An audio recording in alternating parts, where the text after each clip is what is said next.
Major Garrett has been looking into the White House response to this. Myeshia Johnson spoke for the first time since her husband came home about the call she received from President Trump.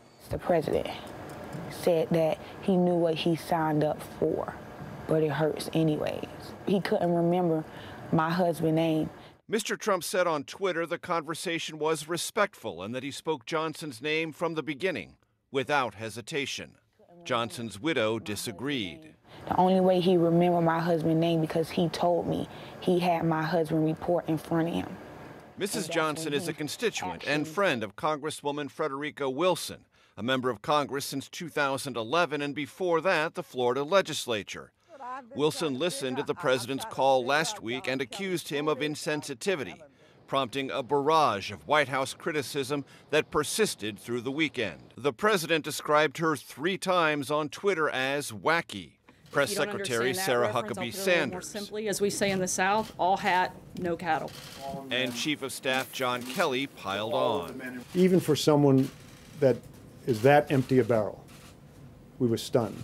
Again, Sergeant Johnson's widow disagreed. What she said was 100% correct.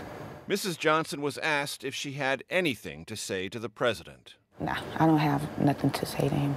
Arizona Senator John McCain, a former prisoner of war in Vietnam, joined other Republicans in urging the president to end the dispute with the Johnson family. We should not be fighting about a brave American who lost his life serving his country. That should not be the topic of discussion in America today. In a different interview, McCain indirectly criticized the 5 Vietnam War deferments Mr. Trump received, the last in 1968 for bone spurs. McCain said during Vietnam, the poor were drafted in droves, while the rich could buy their way out of combat with concocted diagnoses. Anthony? Major Garrett at the White House. Thanks, Major.